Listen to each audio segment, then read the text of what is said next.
We have planned so many activities here at COP27, and this is one of our favorite places to be, outdoors, seeing the ocean, together with our ocean and climate partners. What more could you ask for? So thank you very much for sticking with us this evening for this special partnership dinner. We do have a dinner prepared for all of you, a beautiful vegetarian cuisine buffet. It is open to everyone who has a ticket. We have partnership tickets that we've previously exhibited to everyone who's signed up, and then we also want to open it to all the partners who are here tonight. So please don't fret. If you don't have a ticket, it's not a problem. There are bracelets going around for those who purchase tickets, but you can also order a la carte. So there is an open bar here with a cash bar that you can order anything you like. You can order food, you can order drinks. So this is open to everyone. We just want to make sure that everybody understands it's a completely inclusive night tonight. So don't fret. I know some people are walking around looking for bracelets, but don't worry too much. It's not about having a bracelet for the dinner. It's about you being here and participating in this event. So little housekeeping for everyone there. We do have music prepared for you tonight. We have some speeches and presentations, but mostly it's about creating partnerships for the SDGs and for ocean and climate action. So I'd like to recognize our partners. You can see here on the stage, we have Blue Planet Alliance with Mr. Hank Rogers and team. Oceanic Global. Woo! One Ocean Hub. All right. Extreme Hangout. Again, thank you so much for the space. Peace Boat and EcoShip. We have the founder, Yoshiko Tatsuya. And all of our partners that are here tonight, we consider each and every one of you to be an important partner, and that's why we're here. So I'd like to start off by passing over to Mr. Hank Rogers, who is the founder of Blue Planet Alliance and has also created an incredible platform for partnerships. So Hank, please join us up here on the stage. Give him a big round of applause, everybody. So it says on my hat, we're doing this. We're doing this. What are we doing? We're going to fix everything by 2045. That's what we're doing. Starting with carbon-based fuel. So a little bit of history. I started a foundation in Hawaii in 2005 to end the use of carbon-based fuel in Hawaii. Well, am I supposed to show a video or what's going on? What am I supposed to do? Okay. All right. Started a foundation in Hawaii to end the use of carbon-based fuel. In 2015, we passed the first mandate in the United States for any state of 100% renewable energy by any date. Our date was 2045. And it was a negotiation between us and the politician. They were ready to give us 2050. We wanted 2040. We settled for 2045. Well, 2045 turns out to be a great date because it's the 100th anniversary of the United Nations. And so since we passed our mandate, well, there's two things that happened. 12 other states and territories copied our mandate. And so now we have 51% of all the people in the United States with a mandate for 100% renewable energy. The second thing, I forget the second thing. No, the second thing that happened is we changed the business model of the utility so they make more money the quicker they switch to renewables. They went from being our worst enemy to our best friend because... And you know, our target, we were supposed to be at 40% by 2030. We're already at 40% today. So I got to thinking, you know, the issue is that even if we're 100% successful and we turn every state in the United States, which is probably unlikely, into a state that has a mandate, that's only 6% of the people in the world. I know we're responsible for 25% of the energy that and the carbon dioxide that's produced in the world. But still, it's only 6% of the people in the world. And so I decided that we needed to do the same thing we did inside of the United States, outside of the United States. So I formed the Blue Planet Alliance. This is the Blue Planet Alliance. And we are doing what we did in Hawaii and the other states in the United States outside. So we start with these small island developing states. I mean, we might as well start with places that are suffering the most from climate change and that stand to gain the most by switching to renewables. So we started with Palau, Tonga, and Tuvalu. So we'll be making announcements in the next couple of days about those three countries. And we hope to get that movement going and do all of the islands and then all of the countries in the world. Because if you don't have a deadline, nothing happens. The problem is that we say, we got to do this, we got to do that. And if you don't say it's got to be by when, then nobody knows. Oh, well, nobody actually does it. And so 2045, right now we're in the SDGs, which started in 2015, end in 2030. The next 15 years is going to be 2030 to 2045. I would like them to be the RDGs, the regenerative development goals. I trip over those words. I want us to put back everything that we've taken from nature. I want us to fix everything that we've broken. And we can totally do this. We can totally do this. Because we are doing this. So I'll finish by a little story. I was on a panel and this is in Hawaii, and this was to the IUCN. This is in the International Union for the Conservation of Nature. 10,000 scientists get together every 4 years.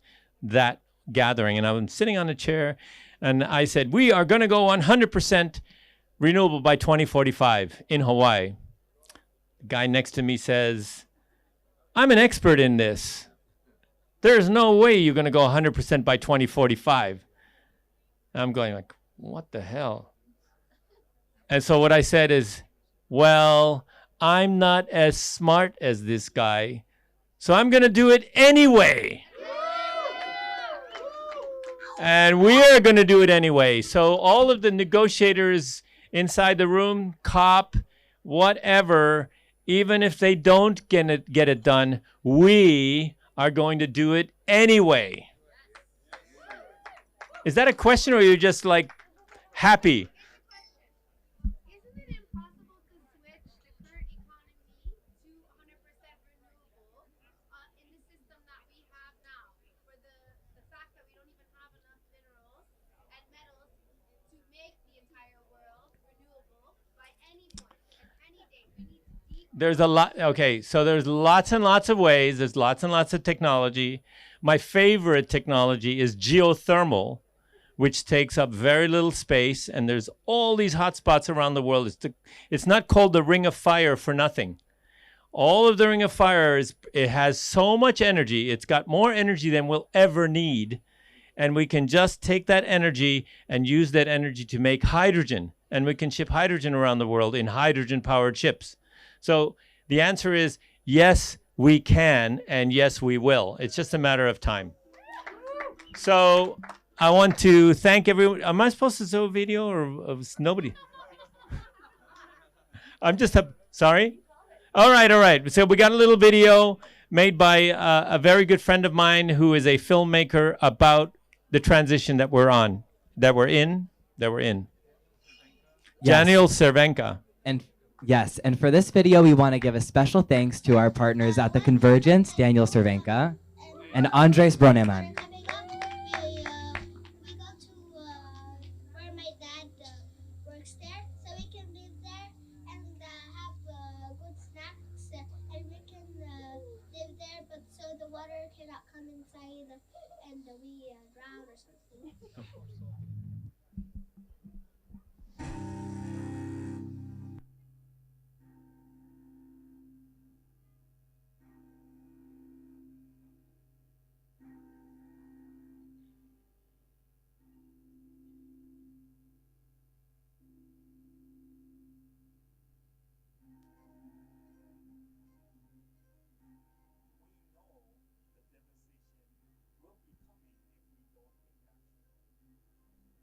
We care about our plants, we care about our islands, we care about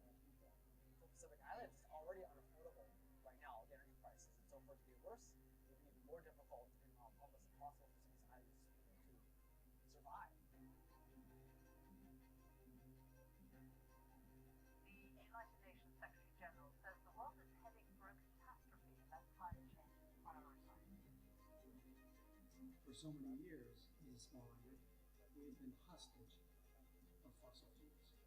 There's so much carbon dioxide in the atmosphere already that the sea level is going to rise. This is really something that we're looking at accelerating in the decades to come. Hawaii was the most dependent on imported fossil fuel. Worsening environment and climate disasters are forcing millions of people to migrate.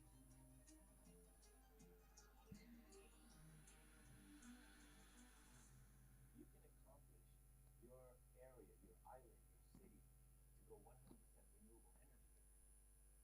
That will be your legacy. Ooh.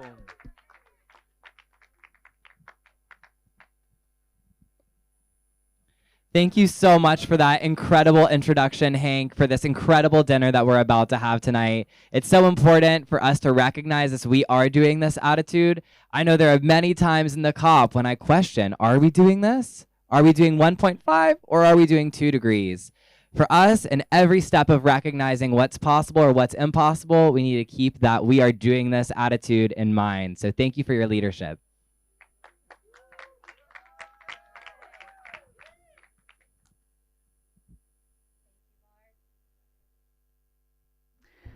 All right, here we go. So with Blue Planet Alliance, everybody, we have so many different programs. Not only are we working towards renewable energy, but also speaking about how we can work with youth to create a youth ambassador program. So this 100% by 2045, we know that youth are the present, but they're also the future.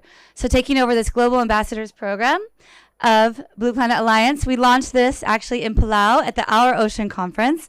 We had the first delegation of Palauan youth, including also Peaceboat's Ocean and Climate Youth Ambassador, Manzel, who's also now joined Blue Planet Alliance. And we hope that these young people will carry on the future generations of the work of Blue Planet Alliance to make sure that their countries also work towards 100% renewable energy. We've created lots of events along the way, including an ocean bike ride and cleanup, which we did for United Nations World Oceans Day.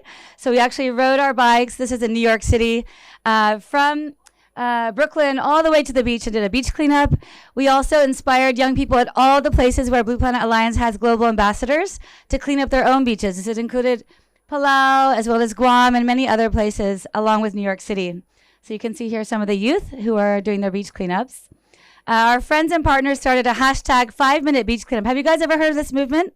Hashtag 5-minute beach cleanup? Yeah, give it up for Carolina Sevilla. She started this movement. Pura vida. Yeah, we started this movement together with Carolina to support her. It's really incredible. Anytime you're on the beach, you can take 5 minutes for a beach cleanup, right? So join the movement and check out hashtag 5-minute beach cleanup. But thank you to Blue Planet Alliance for starting this global ambassador program. It's really been inspiring to see so many young people, right, Mark? Young people are the future. And the present. And the present. And so with that, we have inspired many people to come together with Blue Planet Alliance for an MOU, which I would like Hank to bring up here. We have a couple of partners who are going to be joining the Blue Planet Alliance, and all of you are invited to join it with us.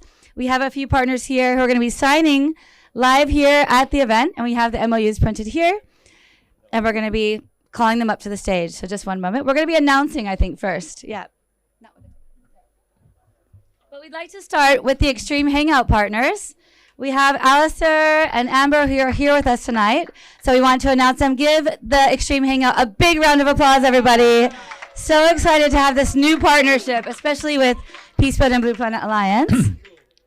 I'd like to say what the MOU said, the Memorandum of Understanding says is that we agree to work together to create a world in which humanity and nature live in harmony. Full stop. That's it. So, I mean, that is the ultimate, yes. So we're going to sign right here. We're going to sign right here. Okay. That's right here. Hey. And everybody, really, you are invited to sign MOUs and join us tonight. Part of this experience is learning that we can all work together for the SDGs and all work towards a renewable energy future.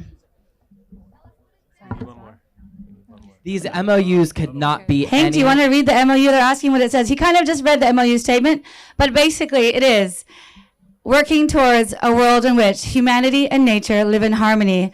Everybody agrees with that, right? Yeah. So that's the MOU. It's a simple collaboration where civil society, NGO leaders, businesses, all the stakeholders can get involved in making sure that we work together in harmony with nature. Right, Amber? What do you think about this MOU? I think it's fantastic, and it runs in parallel beautifully with something one of our young panelists said earlier today, which I adore, and I'm going to run through every business meeting that I ever have again, and I urge you all to do the same, which is whatever room you're sitting in, please bring in an extra chair and hold that space for nature. So every time that you're making a decision for your company and for your future, just know that nature always has a seat at the table.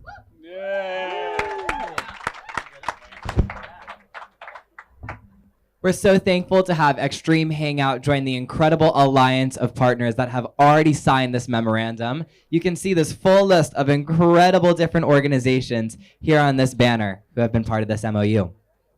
All right. Thank you, everybody. Thank you to the Extreme Hangout. Thank you for hosting. We're going to bring you back up on stage for some closing words to hear what you've been up to this week as well. Next up, we have Replenish the Earth.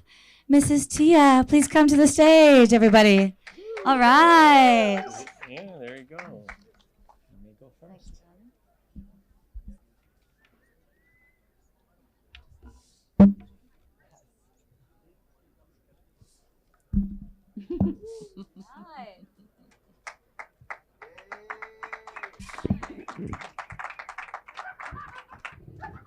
All right, here we go.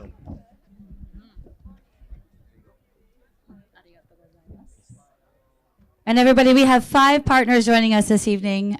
So we're going to be doing 3 more. And the next up, we have Recycle Go. Stan Chen, where are you at? Let's go.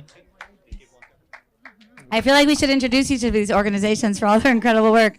Stan, do you want to say something about your Recycle Go project? You can introduce a little bit if you like. Thank you so much, Emily. So I am Stan Chen, Recycle Go, and we started a few years ago. I've actually been in the recycling industry for 22 years now, and quite a few years ago, I started a blockchain to track plastics as they're being collected and recycled. And right now, actually, we're excited to announce at COP that basically we've been calculating the carbon impact of that plastics recycling activity. So now we can actually use that to calculate a carbon savings / give a carbon credit to unlock climate financing for recycling to help the oceans and to help the climate. Thank you. And I just want to say I am so inspired by Hank, truly, because what he says, really you have to internalize the reality that we are going to create this sustainable future. We have to actually internalize this future as a reality, not as a hope, not as a wish, but as a reality that we're going to fulfill.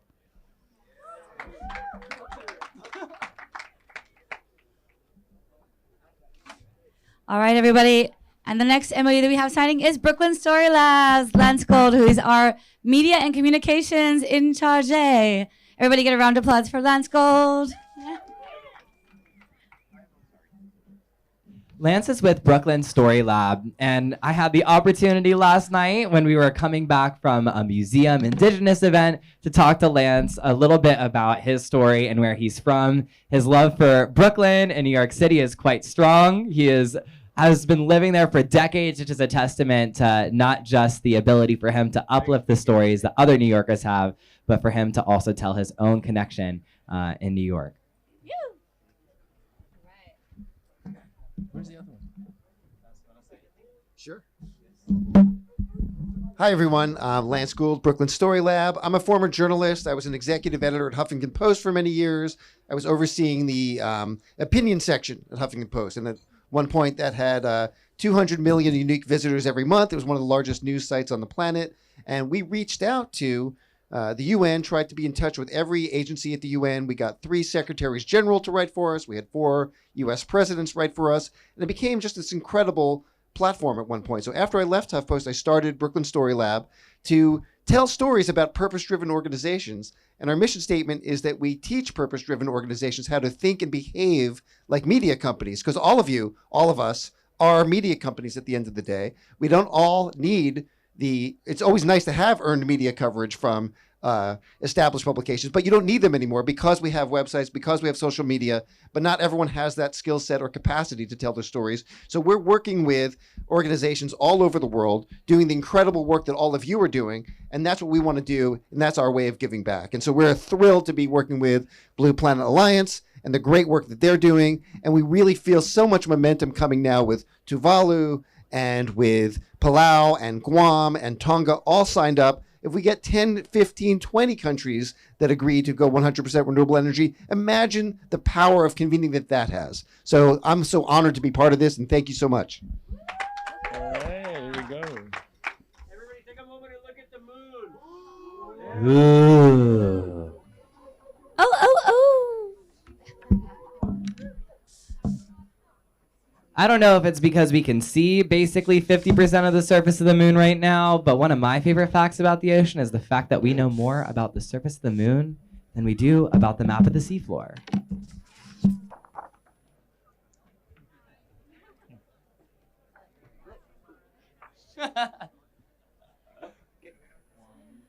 All right, everyone. And if you look at this banner one more time, you're going to see all of the partners that have signed the Blue Planet Alliance.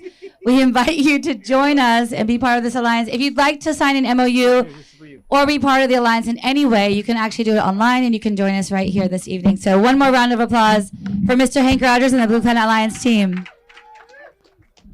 I just want to end in saying, somebody asked me if I have hope. And my answer is no, I do not have hope. I have determination. Because we are doing this. All right, thank you very much. Can we go to the next slide, please? We're going to move on now and introduce a little bit more about our partner organizations hosting tonight. We're going to be moving on to the Peace Boat and EcoShip project. Raise your hand if you saw the EcoShip video earlier today in the presentations. All right, 3 or 4 people. Exciting, right? So Peace Boat is an international organization that's been sailing the world for 39 years. It was founded in 1983 by Mr. Yoshioka Tatsuya, who we're going to be bringing up here on stage. Imagine he was a university student, and one of the things that we love is empowering youth. So we're going to be talking a little bit about our youth education programs, and then we're going to introduce our EcoShip project with some slides, which are going to be a little bit more in detail, which we get to share with you all about this new design that we're launching here at COP27. So Peace Boat has traveled all around the world, visiting more than 100 ports of call every year. We also carry with us the 2017 Nobel Peace Prize on board as part of ICAN, the international campaign to abolish nuclear weapons. And this is our new ship, everybody. This is super brand new. I have never sailed on this ship. I've been working with Peace Boat for 18 years. Sounds like a long time, and it is. And this ship is new. I've not sailed on it yet. It's called the Pacific World, and it has a capacity of 2,000 people. And it will be docking in New York on June 18th for World Oceans Week, and it will be coming to a city near you soon. So stay posted. It's very exciting for all of us. We're getting there. Hold on one second. So the travel in itself, we believe, is a tool for positive social and political change. We think that everybody who travels on the ship can learn something through our educational programs. So we have guest speakers who are speaking about all kinds of topics, including SDG 14 for ocean conservation, talking about human rights, disarmament, education, and all the fields around the SDGs. We've also started an Ocean and Climate Youth Ambassador program. So on the way later this evening, we'll be introducing Natalia Lawan, who's one of our youth from Seychelles, who's going to be speaking here later today. And we're also hosting this Youth for the SDGs program, where we are sailing with the SDGs logo on the hull of the ship in partnership with the SDG Action Campaign. And we also have special consultative status with the United Nations and observer status to COP. So we're looking forward to seeing you all also at COP28 and working towards that together. This scholarship program is for youth ages 18 to 30 years old who are working on the SDGs. It could be any SDG of your choice. And we're bringing them on board to share their challenges and solutions. Together, we can work together to achieve these goals by 2030. So we also encourage all the young people here to apply for this scholarship. And as we know, we are right now in the decade of ocean science for sustainable development with the United Nations. So we're working on this in a very serious way by doing education, by raising awareness, by being at conferences like this. And we hope to use the EcoShip as a space for laboratory and marine research, which is why we are working towards decarbonization of the maritime industry. We recognize that the maritime industry needs to change. We want to move as quickly as possible. But this kind of ship does not exist in the world yet, right? We have like so many different cruise companies, Disney Cruise, Royal Caribbean, Carnival, so many others who have fleets of ships. We are a nonprofit educational organization affiliated with the UN. And through all of our programs, we're working towards education, but we need a more sustainable vessel, which is why we're working towards EcoShip and a zero carbon emission ship of the future. This is in the United Nations World Oceans Day event, which we held on board together with our partners of Oceanic Global, who actually produced the main event with the World Oceans Day. We had more than 900 participants come on board with our United Nations Division of Ocean Affairs and Law of the Sea partners who really hosted this event. And we're looking forward to hosting more of these programs on board. So with that, I'd like to introduce Mr. Yoshioka Tatsuya, the founder of Peaceboat and EcoShip. Please come on up to the stage. All right. There you go. So you can show the video Yes, of we that. can show the Yeah. video too. Anyway, that's this is now we are really working hard of this one, and later on I have now the new determination inspired by Hank. That I will tell you later. But anyway, I really would like to show you this share what kind of ship we are now start to build. Yes. Let's show it. Yeah, this is the one kind of the inspiration, inspiring in the beginning, whale style.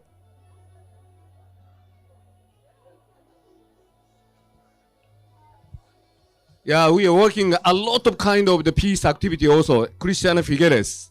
This is a long time ago in the UN. Young Yoshioka at the UN. Young Yoshioka.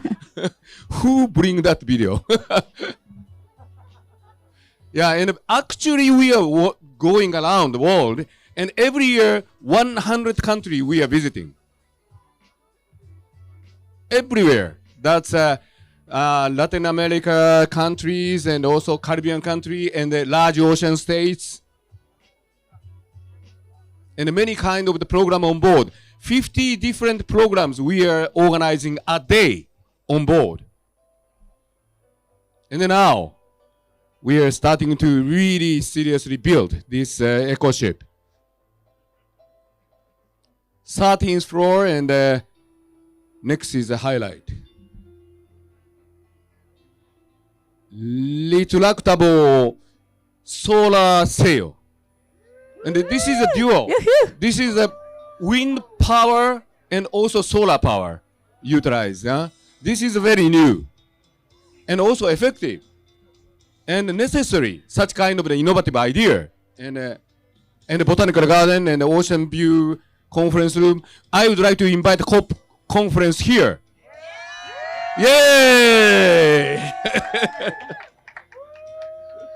Yeah. As much as possible, people have to feel the beauty of the ocean. That is the most important, mission. To sail to the world, I think. Yes. Yeah. That is I'm always have the frustration that the international conference is always doing in a very expensive hotel or inside in a very boring area. And people cannot, create the creativity in that kind of place. They need an ocean. They need a nature, right? Yeah. Yes. And exactly. That is my big frustration. I agree about that. So, and I would like to tell you that today's my determination. And inspiring about that the Hank's mission and 0% emission by 2030. Right? This is a peaceful determination. Okay? I really hope that we can work together. Okay? Thank you. Thank you very much, Yoshioka. Thank you for being here. We can go to the next few slides, please. I'm gonna go through these quickly, just so we already saw the video. But again, between 20 to 30% reducing just with the solar sails. We have all of this space on board, and the reason why we share this at the partnership dinner is so that all of you know our ship is your ship. This is a venue of convening. It's a neutral space between countries on the ocean. It's nobody's borders. It's where everyone can get together. It's a very inclusive space and meant to be for everyone. We have the 6-story soaring green space. We have this amphitheater, which Yoshoka mentioned, for conferences, right? And we have a kinetic energy dance floor. I know everybody here likes to dance. That's why we're here. So you can actually dance and make energy as well. And then we have a lot of supporters behind us. Don't think that we are doing this alone. We are not. We really believe in partnerships. And without partnerships, we could not create a vessel like this. We're not experts in the shipping industry. We're experts in education and raising awareness and partnership building. And that's what we do best. So these are our partners behind this incredible project. So one more round of applause, everybody, for Yoshoka Tatsuya and EcoShip. Thank you very much.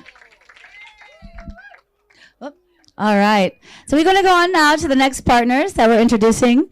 We are also sailing again in April, everybody. So our global voyage will resume on our new ship, and we invite you all to come on board and be part of these programs. And we have with us Bernadette Snow from One Ocean Hub, another incredible partner. I'd like to invite Bernadette up to the stage, please. Everybody give her a big round of applause. One of the co-sponsors of this evening's dinner and host of tonight's event. They've been an incredible partner this year at the UN Ocean Conference and much more to come. Bernadette, welcome. Thank you. Okay, well, I didn't organize a speech because I think we should party and we should relax and we should have fun. But one thing I do have to say, and it's a very short statement, that one thing I have learned as One Ocean Hub is you cannot do it alone. There is one ocean and multiple partners, and it's those multiple partners that make things happen. We need to act now. But one thing I want to say, on your new ship, we should have that indigenous COP that we were talking about earlier today. A different COP, a more inclusive COP, an equitable COP. And I think that's what we should be striving for. So as One Ocean Hub, working across the world as we do at the moment, and we'd like to extend what we do. But one thing I would like to say is we need to really think of bottom up. And we need to find the pathways to ensure we don't have to say bottom up and top down. We're going to be equal, working in the same space. And that's what we should be working and striving for. So go, everyone. We're one family. We're all linked. We are all part of one ocean. Thank you. We're doing this. All life on Earth is dependent on the ocean, but all too often, the people who are most connected to the ocean have no say in the decisions being made. Small-scale fishers in particular experience many injustices, both social and environmental, and their rights are often not recognised. One Ocean Hub uses inclusive research processes to support the human rights of small-scale fishers so they can participate in decision-making that affects their lives, livelihoods and culture, all of which are linked to a healthy ocean. I am Hilda Adams, 64-year-old small-scale fisherwoman living in a small town, Marmarie, grown in a fisher family, and I am a third-generation fisherwoman. My son is a fisherman, and my grandson of only 7 years old is dreaming to become a fisherman. We say that we are essential to our livelihoods, to protect it, and to sustain it for future generations. We say that we are essential to ocean protection. We are using low impact gear or even no impact gear with certain species, and we have been practicing sustainable harvesting all our lives. One Ocean Hub partners with UN agencies to better understand how the views, needs and knowledges of Indigenous and local communities can be amplified and included in ocean decision making. We build new bridges between UN bodies and small-scale fishers, together with researchers, governments and other partners in Ghana, Namibia and South Africa. It cannot go on for another 5 years. We are giving our inputs, we set round tables, we share our knowledge, our experience, we share our information. We contribute positively to food security, to food sovereignty, and we have huge potential to contribute more effectively with better and appropriate legislation. Small-scale fishers are considered to be protectors of the sea everywhere in the world. They have been here for a very long time, and here they should stay.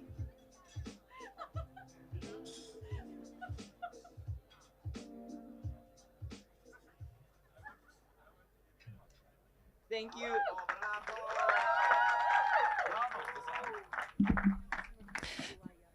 Thank you so much, One Ocean Hub. I know that it's through One Ocean Hub that made me here today, actually. They have been some of the best people that I've met that actually perform such incredible aspects of radical collaboration in this space. I'm thankful for the opportunities they've given me and so many young people across the world, and I'm so excited that we're here again with you all today. Next, we're gonna bring the energy. We're gonna bring a battery tour with AY Young. For anyone that was here at the Ocean Climate Summit, you know the energy that this young man brings. As an ambassador for SDG 7, you know he's bringing the energy. Can we roll the video, please?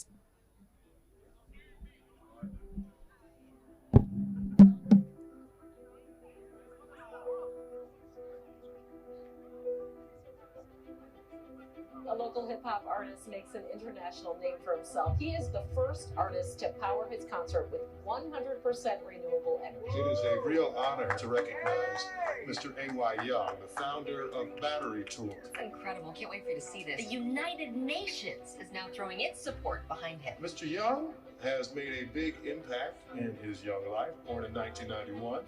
He's a singer-songwriter, a dancer, producer, entrepreneur, and sustainability advocate. He's staged and performed more than 800 concerts. He was named by the United Nations recently as one of 17 youth world leaders of the world, the only individual selected for that honor from the United States.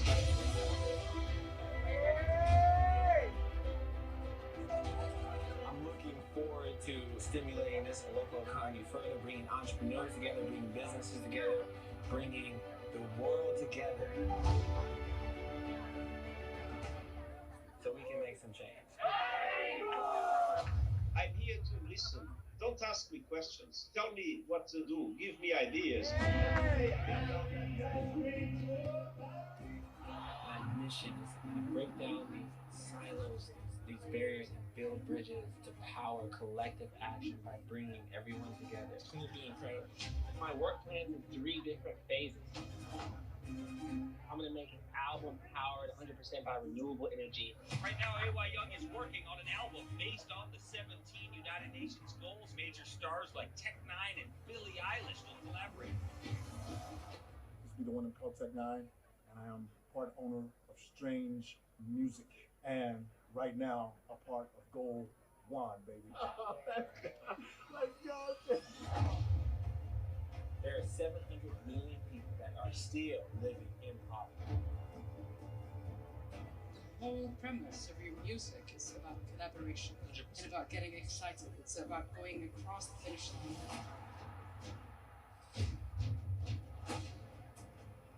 I don't think anyone can disagree with that everyone needs to have access to energy, water, food.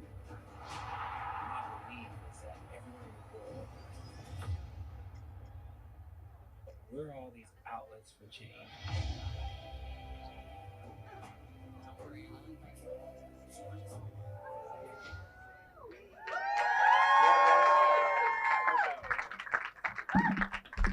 And without further ado, we'd like to invite the energy maker himself, AY Young, to the stage. You guys rock. Hey, this is cool. I'm not like performing this time, you know? We're like talking. Like, you know, it's so crazy. Like when I first like started this, I'm wearing Cassia's. Like, she got me this. She's so awesome. Make some noise for Cassie and the Oceanic Global team and Leia. Since day one.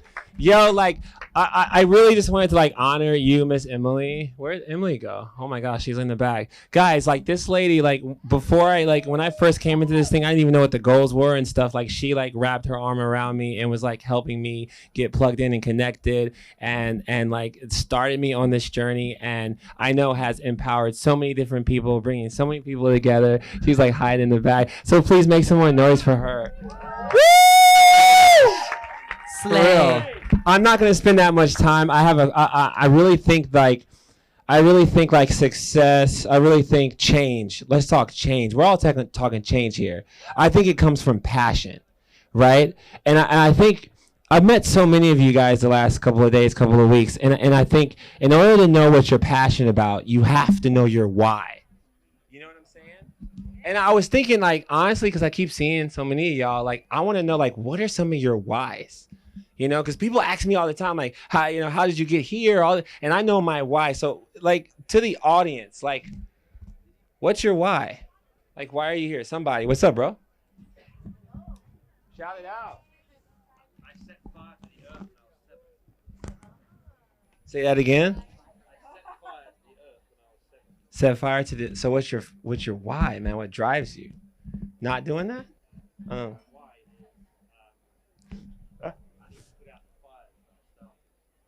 Oh, that's deep. Someone else. I'm here 5 minutes. What's up? Say it again. To be of service. That's your why. That's what drives you? Really?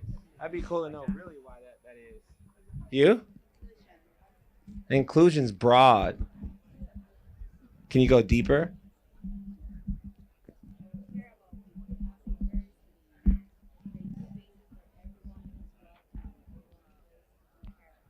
Beautiful. Sense of family. Couple more. What's up?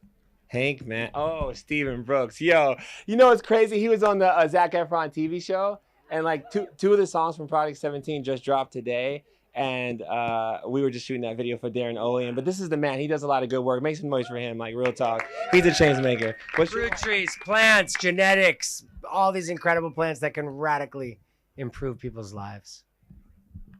I like it. Anyone else? I just wanted to know. Oh, Hank, what up, man? Hello. I'd just like to leave this planet a little bit better when I leave than when I found it. I believe that all beings, human and non-human, deserve dignity, deserve to live with dignity. All beings, human and non-human. That's what brought you here. That's beautiful.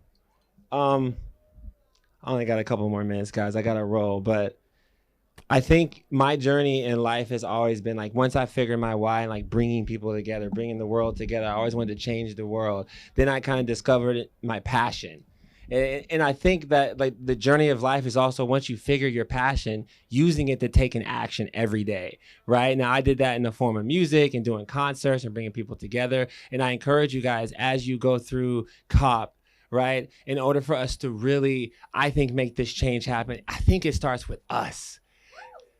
It might start with yourself, you know, and knowing what your why is. And you may be in some organization today and not next week or not next month or next year. But as long as you're rooted in who you are, right? And you start really, if you figure out that why, you know, you can start taking a step every day with your passion. You feel me? That's how we really do it. You know what I'm saying? That's how we come together. So Project 17 is exactly what you saw on the thing, right? Like when the Secretary General was like, tell me what to do. AY, tell me. He really talks like that. AY, do not stop music. I was like, oh, shoot, bro. Okay. I was like looking at the goals. I didn't know what the goals were at all. Like my entrance into this thing was like meeting people like Emily. Then I met this dude, Al Gore. I like shook his hand. I was like, what's up, bro? Because he was talking at that climate reality thing. I was like, you should be powered by battery tour tomorrow.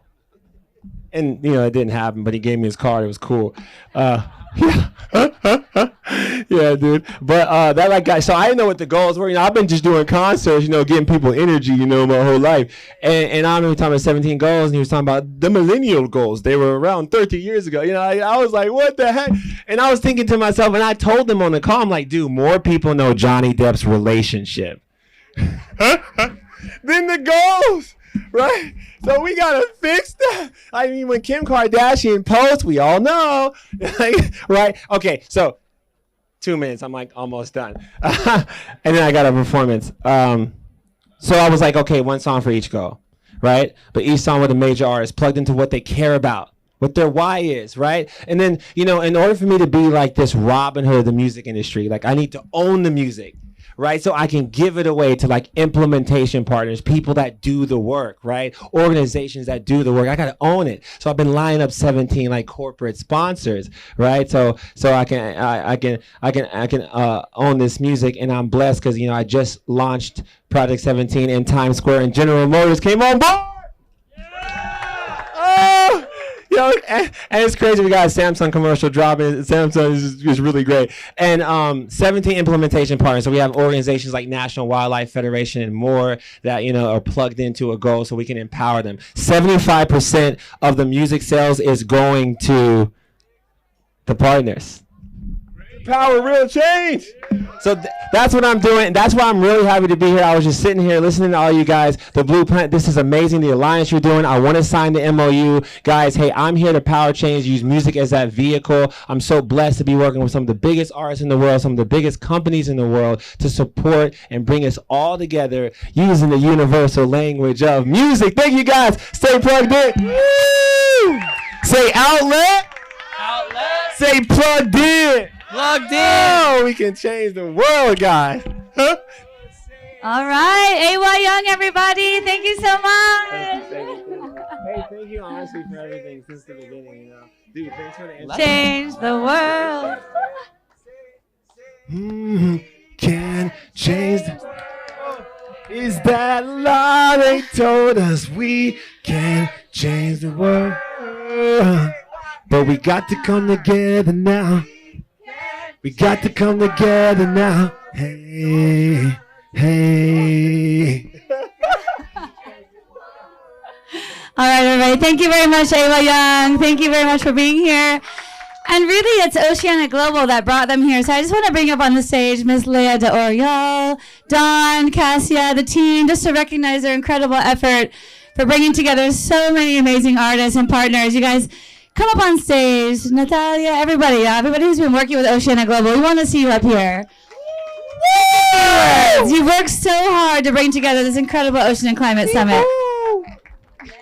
Thanks, Emily.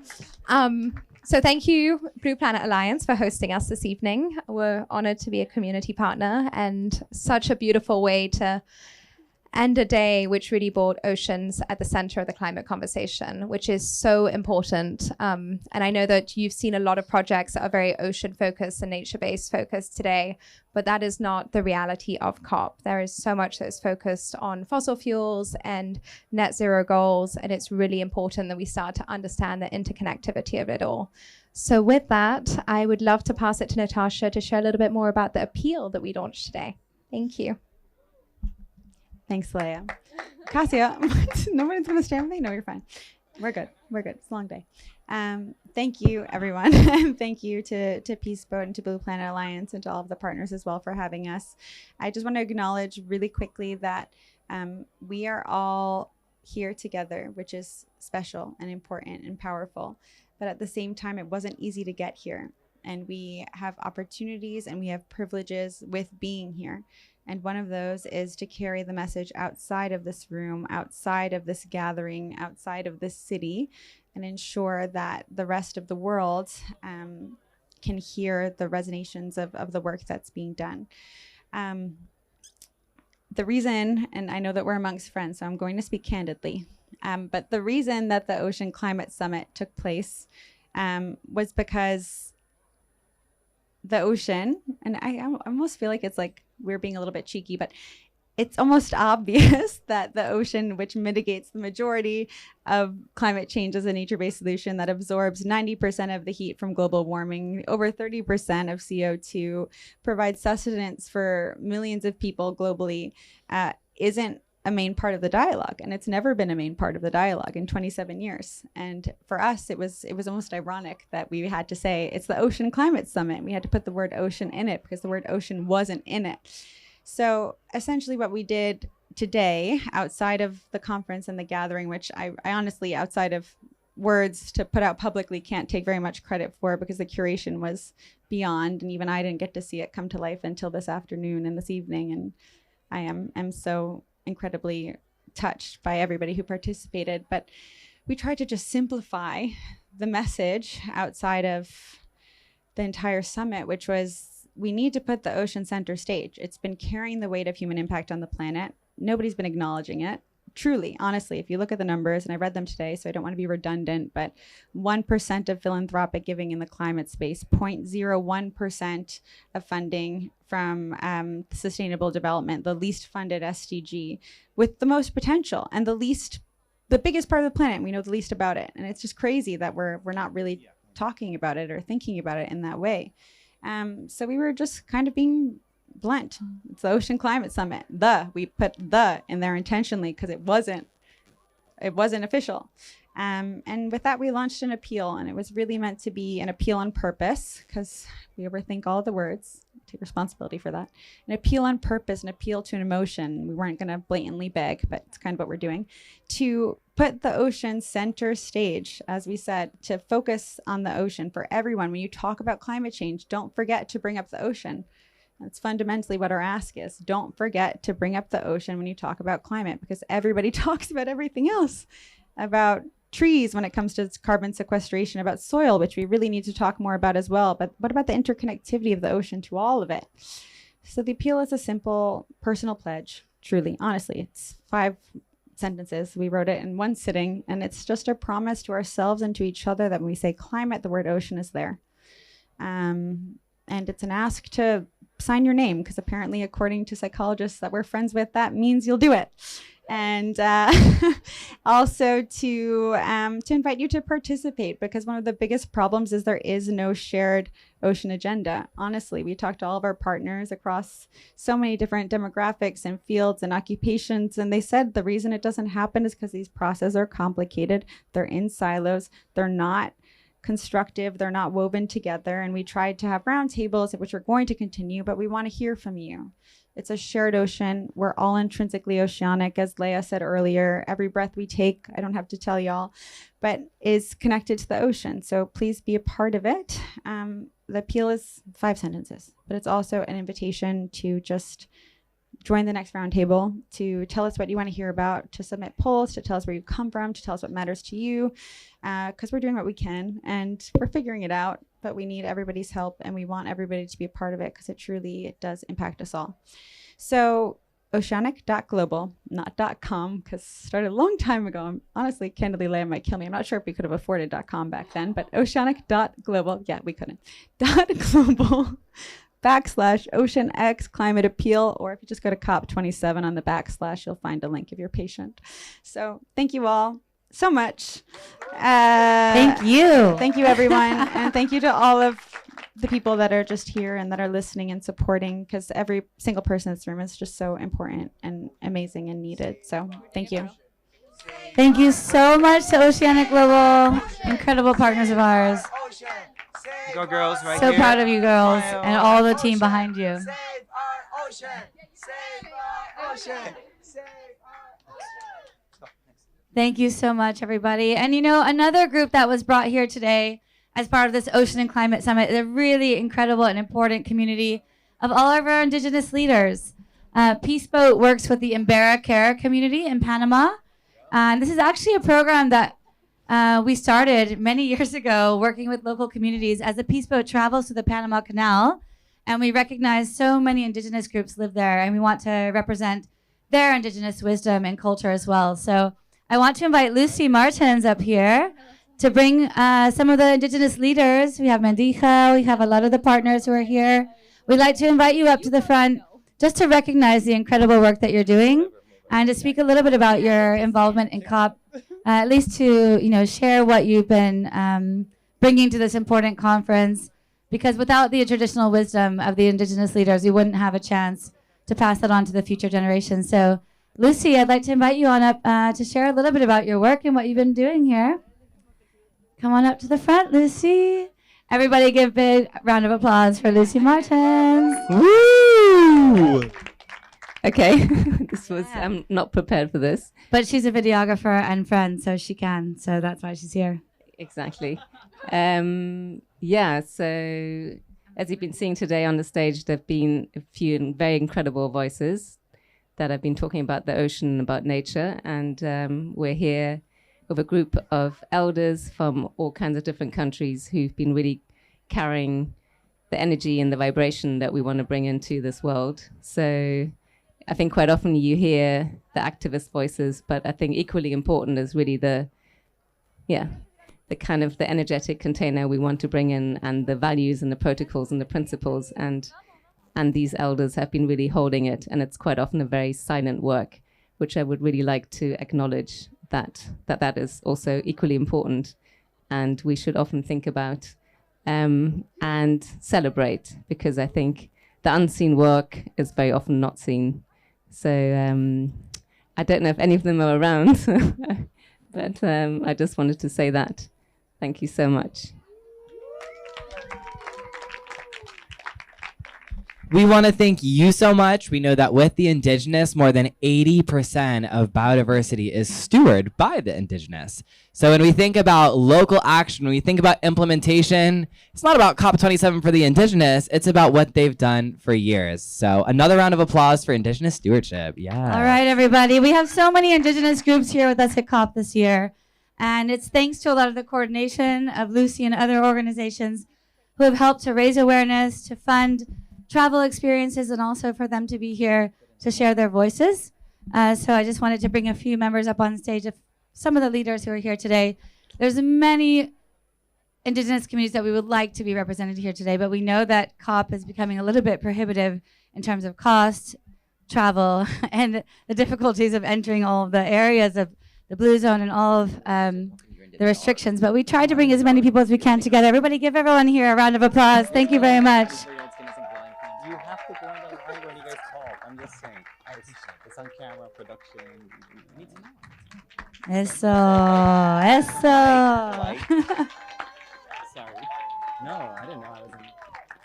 Oh, there you go. Ooh, nice.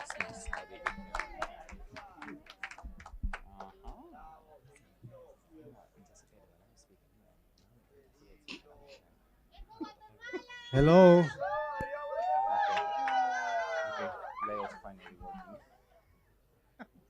Thank you for having us today, this beautiful night. We are here representing the voice of Mother Earth and Father Sky. It's been a beautiful journey to be here, not easy, but we are here together, responding to the unification process that we are living through.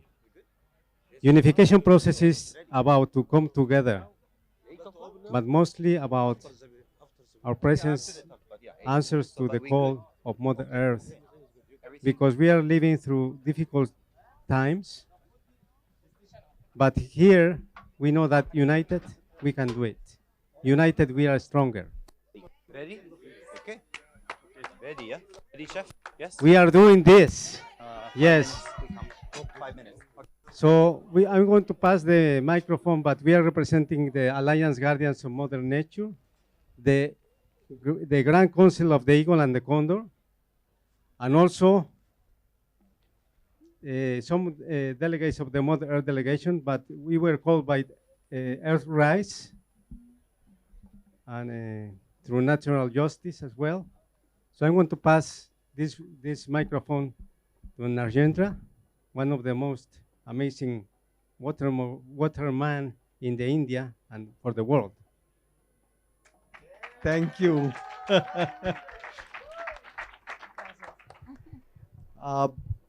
This meeting is really very much energetic, because what we are discussing, we are not just talking. Because if we are talking, so talking always making mocking. So we are not making mocking. We are really bothered about our better common future. So what we are bothering for our common future, we are ready for action, not for talking. Because we are listening in last 50 years. So now is the time we start the action. And the action is,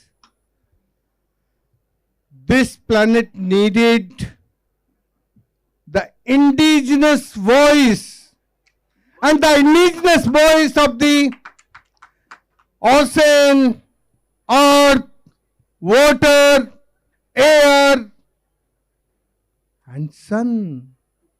They have the voice, but nobody listening them. The indigenous knowledge have the love and respect for them. So we now is ready. We are not waiting more than 50 years. We are waiting of this COP continuously from last 50 years. Now we are ready for action. And action is the voice of the earth, Mother Earth, and voice of the water, and voice of the air. So we are listening the voice of our nature, Mother Nature. So I think all of you sitting, listening the voice of ocean, water, Mother. Thank you very much, and we can start action.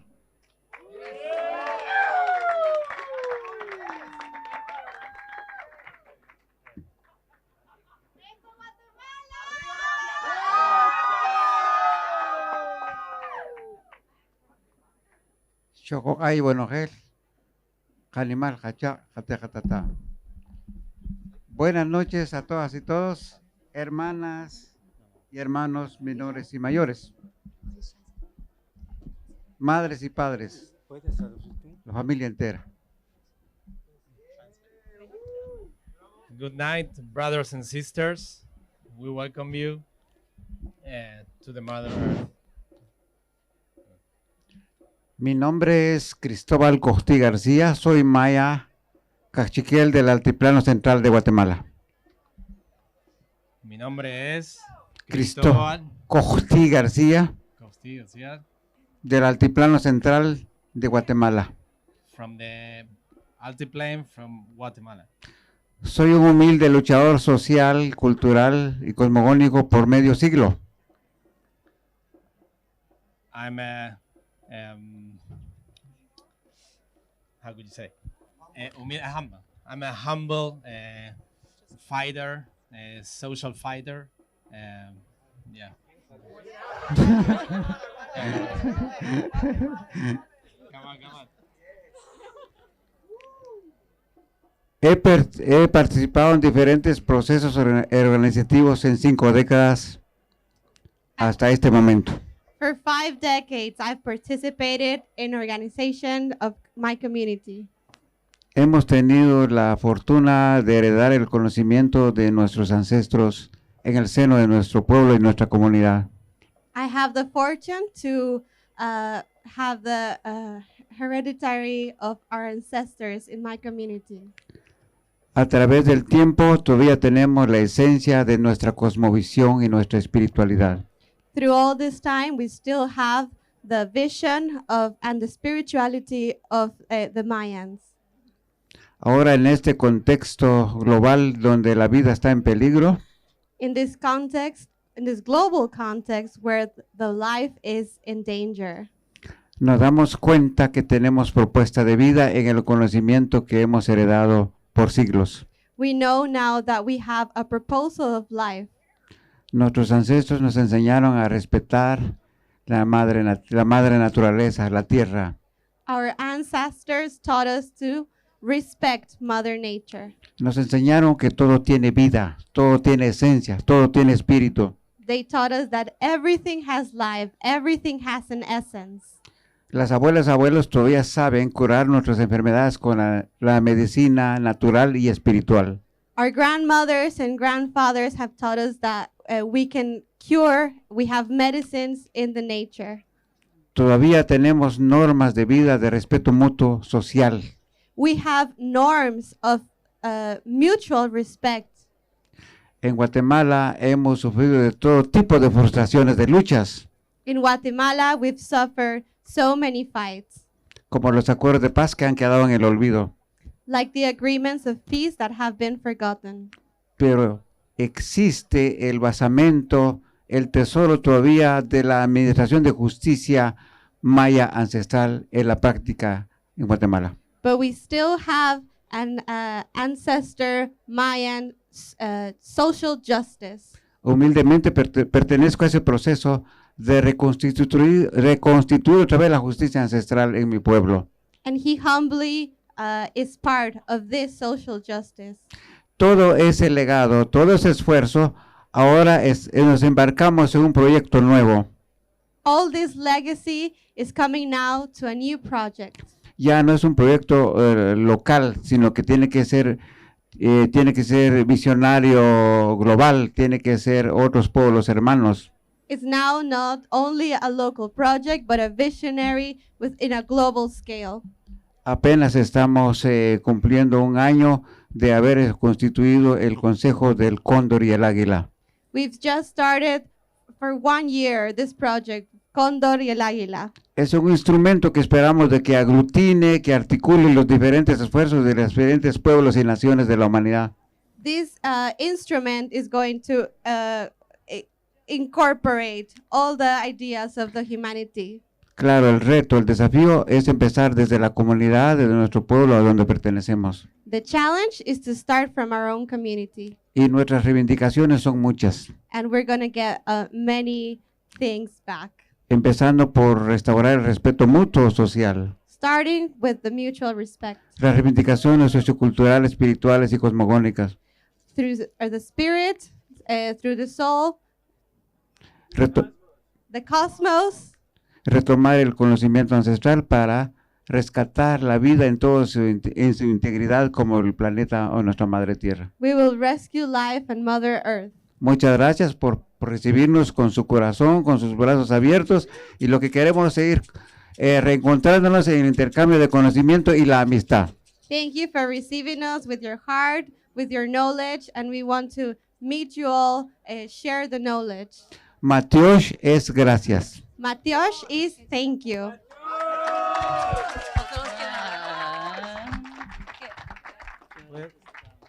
Thank you so much. And maybe the rest, everyone can say maybe also their name and where they're from, so we can just let us know which community you're coming from. Kia ora family. Kia ora. My name is Whaia Hine Purangi. I come from the Ngāti Kahungunu of Aotearoa, New Zealand. And I just want to say that it's been really inspiring to see all the action and all the initiatives, and especially the young people who are here really eager to go forward into the future. And I'd like to just acknowledge a lot of the elders who are not with us standing here, but are silently walking with us. And it's been a humbling experience to stand amongst so much wisdom, and I'm truly grateful to this gathering. Kia ora. Thank you so much. Thank you for being here. Hello everyone, I'm Puvalingam from South Africa. I just want to say very briefly, an elder, Mike, who's with us, we're discussing over the last few days about there being two canoes. The one canoe is with the old order, the old systems, the old models of extraction. And what we're trying to do is still be in that canoe and try and help steer the course.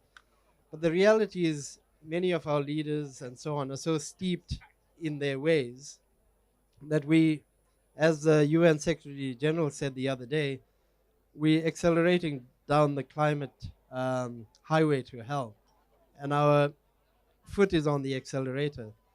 But at the same time, there's a acceleration to an awakening that's happening, and I'm sure many of you would feel it.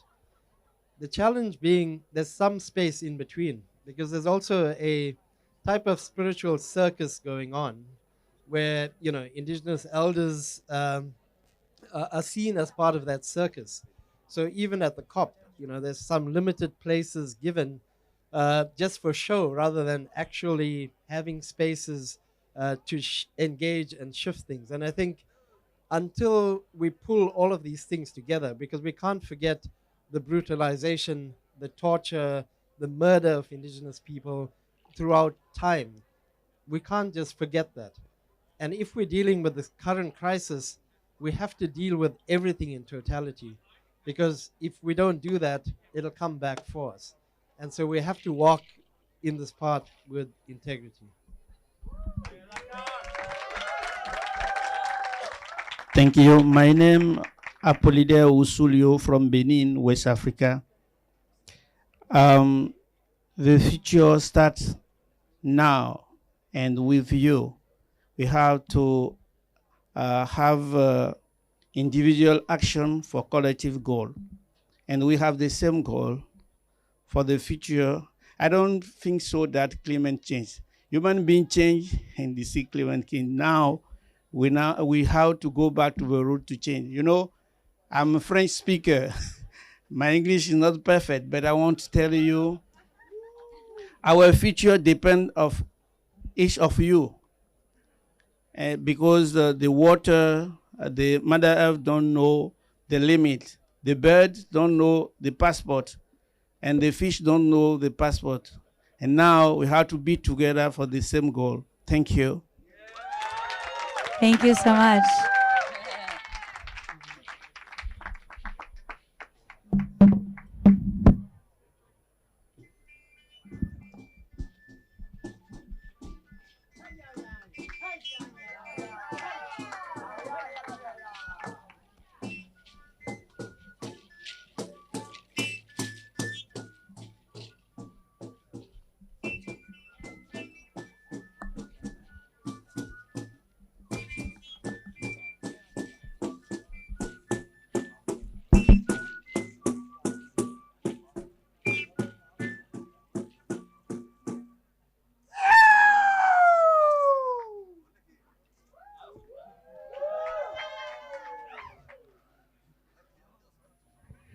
First, I prayer of the Opus.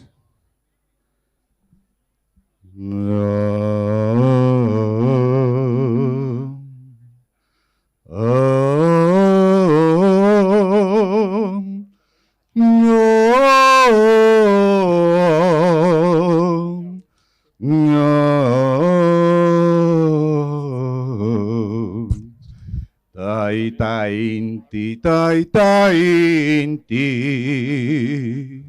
hamui hamui tai inti, mama quilla, hamui hamui mama quilla, ampiwai kuya paikuta. Ampiwai kuya paikuta. Hermanos y hermanas, como hace miles de años se hacía y debe hacerse, primero agradecemos a los generadores de vida. A translator, please.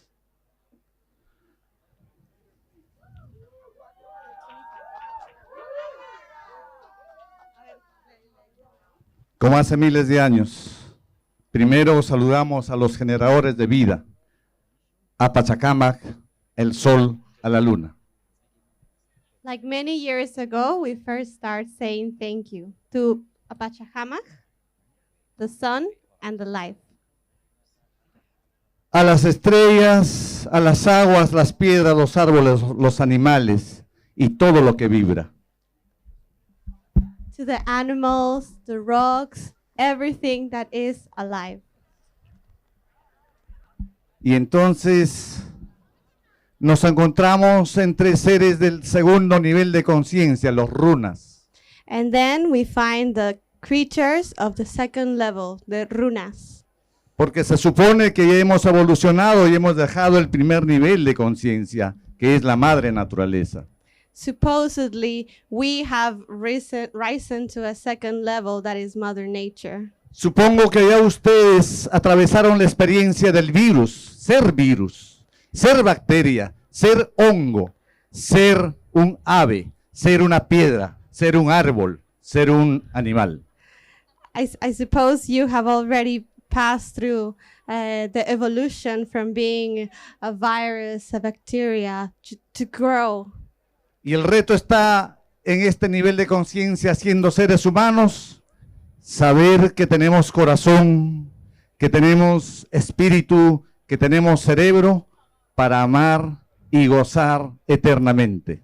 The challenge is now to know that we as humans still have a soul, that we have a heart, a conscience. Pero esto no queda ahí, porque el reto está en seguir elevando. Y entonces tienes que convertirte en gran sanador con tu palabra, sanar con la piedra, sanar con la planta, con el agua, sanar, autosanarte y armonizar en tu casa y en tu sociedad. This is not only that you have to rise to be a healer, to heal your friends, to heal the world from your conscience. Todo esto que hablo está aquí, en los códigos de nuestros pueblos milenarios. Está aquí, esto es un tejido sagrado de los queros.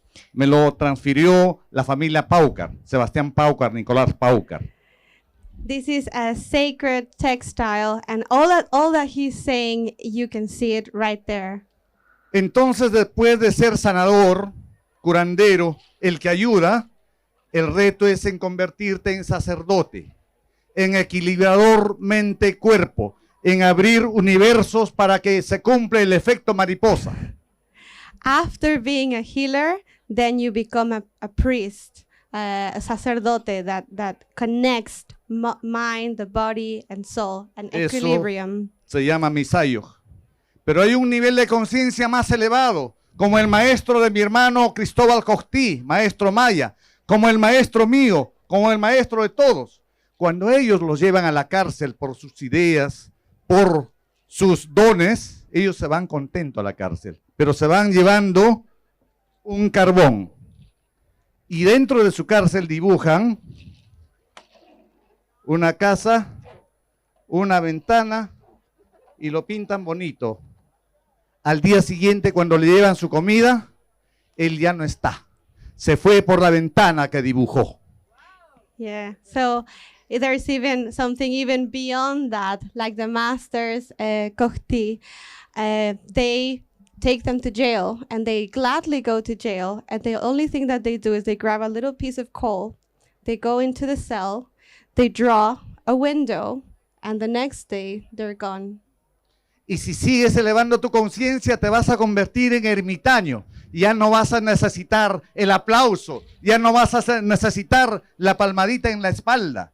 Vas a necesitar soledad, y ahí vendrá la gente a buscarte para resolver sus problemas. And there's even a level beyond that where you don't need praise, you don't need anyone to say good job. You go by yourself, you find comfort in the loneliness, and then the people will look for you with the wisdom. El penúltimo nivel de conciencia es ser hijo del sol. Inca es el término milenario de ser hijo del sol. El auténtico habla lengua milenaria, habla muchas lenguas. Con su mano puede trabajar el viento y con su mirada simplemente puede abrir caminos a todos los mundos.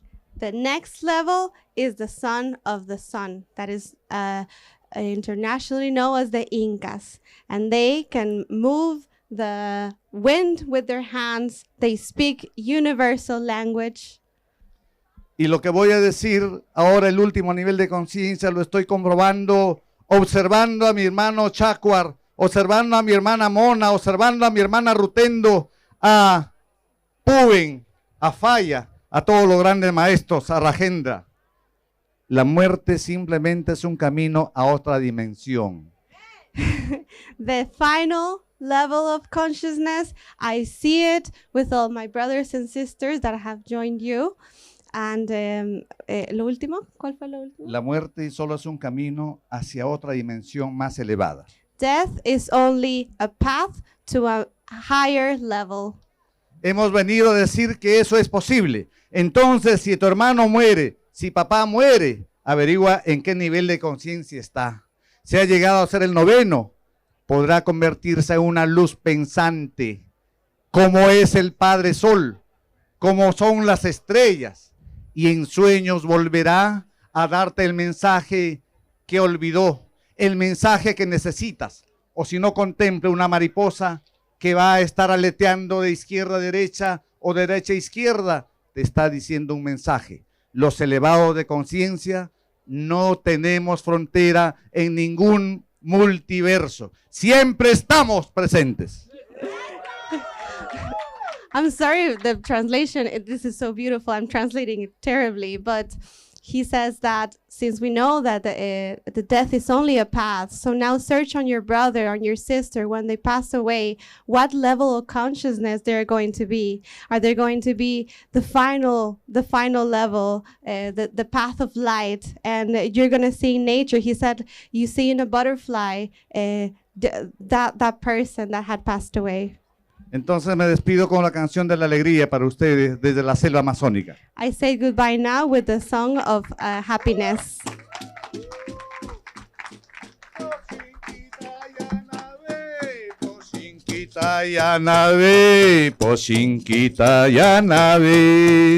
Everybody. Posinkita Yanabe, Posinkita Yanabe, Posinkita Yanabe. Posinkita Yanabe, Posinkita Yanabe, Posinkita Yanabe. Iranakuya, Iranakuya, Iranakuya, Iranakuya, Iranakuya, Iranakuya. Posinkita Yanabe, Posinkita Yanabe, Posinkita Yanabe, Posinkita Yanabe, Posinkita Yanabe, Posinkita Yanabe. Iranakuya, Iranakuya, Iranakuya, Iranakuya. Shokram! We want to thank these incredible Indigenous leaders for the readiness, the passion, and the spirit that they bring to a space like this. We're close to the end of our program, and speaking of willingness and readiness, we want to thank our hub leader from SOA Guatemala, Hazel Araujo, for stepping in. Woo! All right, SOA youth leaders. Speaking of, we have some youth to round out our event tonight. I want to invite SOA young leader Bodhi Patel and Peace Boat leader Natalia Lowen to the stage. We're following the order of the ladies first tonight. We want to thank so much for these youth for these contributions to these forums and showing that youth voices matter. I would love for each of you to introduce yourself, your relationship with your organization, and briefly speak on what youth can bring as far as power to these conversations on ocean and climate. Thank you very much, Mark. That was so beautiful. I'm sorry, I don't have anything as deep as that, but that was, honestly, I'm speechless. Thank you very much. My name is Natalia. I'm from Seychelles. It's a group of islands off the east coast of Africa in the Indian Ocean. I'm here as part of the Peace Boat delegation, but also Blue Planet Alliance and Seychelles as well. And on this note, I would like to thank Peaceboat and Blue Planet Alliance as well for bringing youth voices to platforms such as this. It's very rare that we find people that truly believe in us. And I feel like these partnerships should be more common because I don't believe in having the extreme of having only youth voices or the extreme of only having people from the other generation. I believe there should be an intergenerational conversation so that we can learn from other people, but also the youth can come up with novel ideas and try and help with the many climate change and ocean degradation problems we face here today. On this note, I would like to introduce Bodhi. And Bodhi is from the Ocean Uprise. Maybe Mark can say a little bit more about Bodhi. Thank you very much. Yes, Bodhi is a man who needs no other introduction than one flick of his long, recognizable hair. Bodhi, you've been a bro with me since May, and I just think it's crazy how much you've inspired me and how much energy you bring to every conversation. Without further ado, please. Hey guys.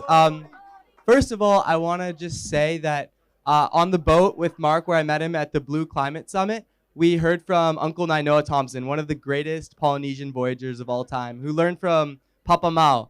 And he told us that you stand on the shoulders of your ancestors. And that's something that resonates with me and sits in my heart every day. And I just want to express my gratitude for everyone that we can stand on each other's shoulders to build up ocean climate action. And for the youth movement, we have 3 key demands, and we need everyone's support in getting there. And we're really, really grateful for Blue Planet Alliance, Peaceboat, and all the other incredible partners for supporting us through and through, not only with finance, but with the stage to speak up and share what we need. So I'm asking 3 things of you all today. The first is opportunities for 360-degree mentorship. Young people are mentors, but we're also mentees, of course. And we need to learn from your expertise and knowledge so we can be the future leaders you all demand for us to be. We need to learn from you and grow. The second is we need finance for our solutions. Young people have incredible ideas and solutions. I myself lead 5 different projects, anything on plastic pollution to a new restoration site for large kelp ocean stewardship MPAs. And Natalia does incredible work as well. We need your finance within and without your organization to leverage our solutions. And we're grateful again to organizations like Blue Planet Alliance that help mobilize this and help bring us together. And third of all, we need to create intergenerational task forces for ocean climate action. And one way to do that is to invite young people to sit on your board of your organization. So whatever organization, yeah, let's give it up for young people on executive boards. Thank you. So if you take anything away from the COP, anything away from this incredible oceanic global event that absolutely blew my mind, I had tears and emotions, I was smiling, I was so joyful, and it just was an emotional roller coaster today. Take away one thing. Invite a young person to sit beside you. Bring in a chair for Mother Nature, Mother Ocean. Bring in a chair for another young person so they can sit beside you as well. And that's our big call to action today.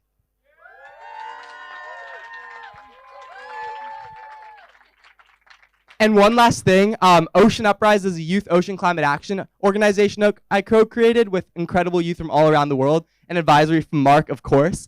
And we have 2 actions for everyone to take today. One is joining the internship. We created a free ocean literacy program for young people from all around the world. And it started grassroots, just me and a few friends, but now we work in 30+ countries around the globe. We do need finance so we can continue to pay our interns, as everyone also should make sure they pay their interns when you're hiring young people. This is also very important. And the second is there are lots of ocean climate actions and organizations that we need your help in supporting and sponsoring. So here's a quick link there. Thank you all so much for your time. I'm grateful. Shukran. Thank you so much to these incredible youth voices. Bodhi, you are always going to be my Brody, and Natalia, you're never going to be anything other to me than the Shotty from the Seychelles. That's her Instagram. If you want to follow her Instagram, everybody, Shotty from the Seychelles. Thank you both. Thank you to our Ocean and Climate Youth Ambassadors. Thank you to all the youth ambassadors from SOA. So great to have you all here, and we really hope that we can continue to bring more young people to COP.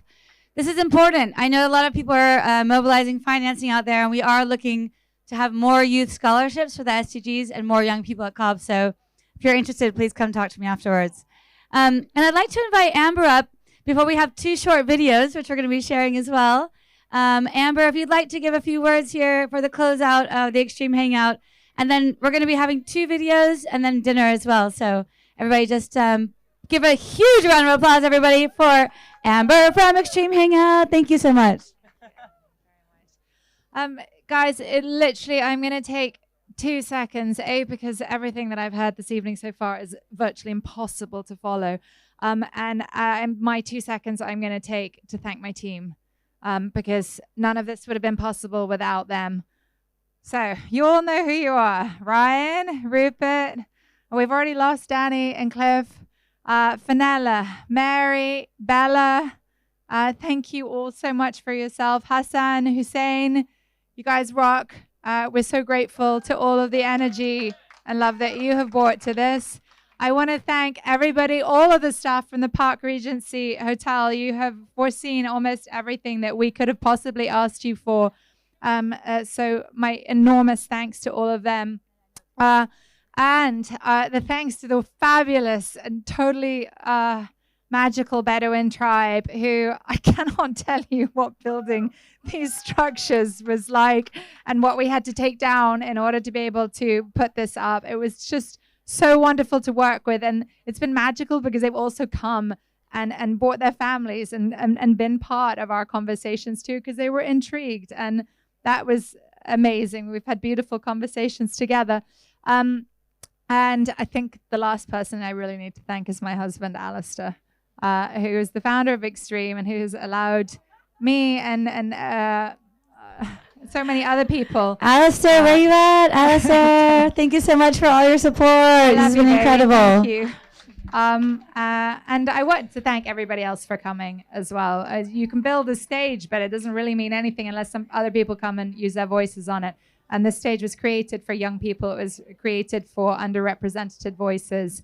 And we wanted to help bring a little color and a little energy to proceedings. And I think we've done that. And very well. With epic partners like you guys. And I really can't thank you enough for being here and using this.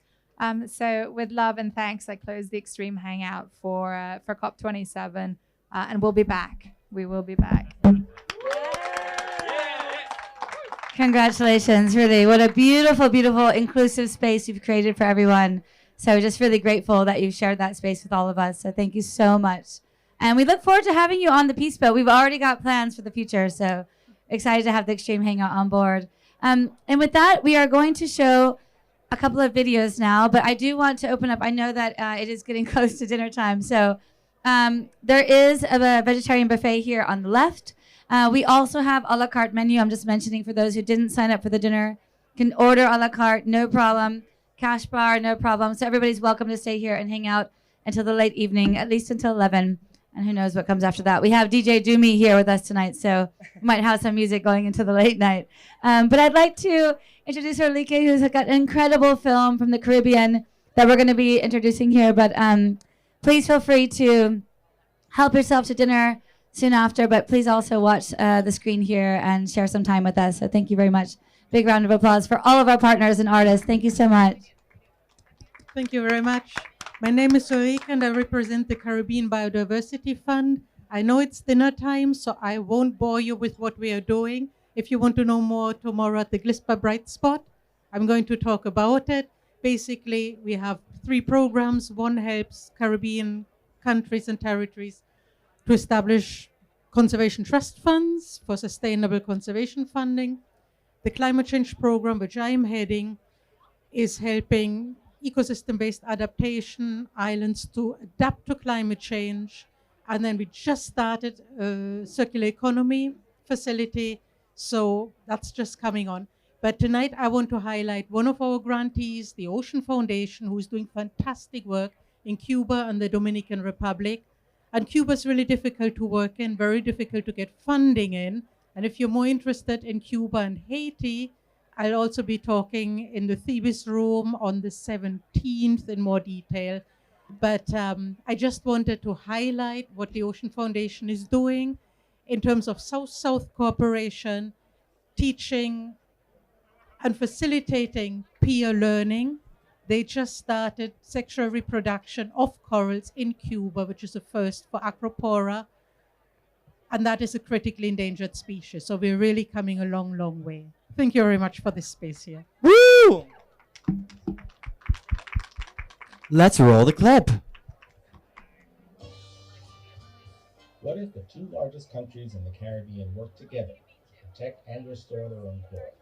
Cuba and the Dominican Republic, which when combined are almost the size of the United Kingdom, are doing just that. A workshop coordinated by the Ocean Foundation and Sea Corps International in Valladolid, Dominican Republic, brought together Cuban and Dominican coral scientists to advance a new type of coral restoration that is increasing genetic diversity and a scale at which corals can be returned to the reef. It's a big Caribbean, and it's a very linked Caribbean. Because of ocean currents, every country is relying on the other, right? We face the same problems: climate change, sea level rise, over-tourism, overfishing, water quality. It's all the same problems that all of the countries are facing together. And all of those countries don't have all of the solutions. So by working together, we share resources, we share experiences. And so when we can get these two countries that cover so much landmass, coral cover, we can really get a lot accomplished. By reducing wave energy by 97%, corals protect coastlines from storms and sea level rise, provide habitat for biodiversity, sustain fisheries, and attract tourists. Dr. Patricia Gonzalez is a coral scientist at the University of Havana's Center for Marine Research. Por demás, prácticamente el 98% del borde de la plataforma cubana está formada por arrecifes de coral. De manera que realmente nos proveen de alimentos, nos proveen de muchos bienes y servicios a los que a veces ni siquiera nos fijamos o les damos de espalda, pero ellos están ahí día a día dándonos todos esos bienes y servicios. Realmente existe una conectividad tanto genética, ecológica como oceanográfica muy grande entre Cuba y República Dominicana, y por eso es tan importante realmente este proyecto. Incluso, por ejemplo, nosotros que trabajamos tanto en Jardines de la Reina, que queda al sur de Cuba, estamos relativamente muy cercanos a República Dominicana en términos de compartir regionalmente muchos de los procesos ecológicos que tienen lugar en los arrecifes. Entonces, esta cooperación es fundamental precisamente para compartir éxitos, lecciones aprendidas, experiencias, etc. Meet Rita Sellares, Executive Director of the Dominican Foundation for Marine Studies, which is based in Valladolid. Yo creo que lo más importante es integrar a los usuarios y a la misma comunidad, porque a veces la comunidad científica se comunica entre nosotros mismos, pero no sabemos transmitir las cosas a la misma comunidad. Pero cuando tú le enseñas a un pescador, a alguien que tiene una compañía de embarcaciones, el valor de los arrecifes, y ellos entienden eso, se lo transmiten a los demás. Y ahí notas el cambio. Y eso es lo que hemos visto aquí en Valladolid. Coral reefs desperately need our help. To ensure a future with healthy reefs, we need good management strategies to tackle local threats. But we also need to address the global threat of climate change by supporting corals in their recovery through active restoration measures. Sea Corps International is part of this collaborative effort, providing innovative technology for large-scale restoration. Sea Corps' approach to coral seeding, scientifically known as larval propagation, enhances genetic diversity and ensures scalability. Eric Bickel is Director of Technology and Implementation at Sea Corps International. As part of our implementation program, which is our program to train and build capacity within organizations to do larval propagation and to use the tools and methodologies that we've developed, Fundamar, the group here in Valladolid and in the Republic, was the first group that we brought on board. And so they are an incredibly important group. They are the most mature within our program, and we've been working with them over the last few years to help them scale the work that they're doing in coral restoration. Really what we're looking for are those groups that have those strong community connections and have built those bridges to the community and have that local context for doing the work. Yo creo que toda la comunidad es parte de Fundemar. La verdad que tenemos un muy buen equipo y lo que creo que vale más es que viene de Valladolid, viene de la misma comunidad. Y eso ayuda muchísimo a la conservación marina. O sea, tenemos dentro del programa de biodiversidad marina, tenemos un programa de monitoreo de la salud arrecifal, que es como nuestro indicador de si las cosas van bien o mal. Y luego tenemos el programa de restauración de arrecifes, donde trabajamos tanto la parte asexual con la Acropora palmata y cervicornis y la parte sexual con 7 especies. You need dedicated young people to be part of the effort. They act as multipliers. In Cuba and the Dominican Republic, there are many young scientists that are raising their hands to be part of the solution. They become the next generation of coral heroes and can spread the word in their communities to build the movement. Entonces, por eso, para mí, ellos son tan importantes, porque además ellos son el futuro. O sea, hasta donde ellos lleguen y los estudiantes que a su vez ellos sean capaces de formar, pues es lo que va a garantizar una comunidad científica marina estable para nuestro país y para toda la región. Katie Thompson is program manager at the Ocean Foundation. So I think it's like this magical hidden tool that conservation has, that just the peer-to-peer learning, besides someone from outside coming in and parachuting in and telling them what to do, they see it in practice from a peer community. With funding from the Caribbean Biodiversity Fund's Ecological-Based Adaptation Program, the Ocean Foundation and its partners are building capacity for young scientists to chart a future for the Caribbean's corals and the coastal communities that rely on them.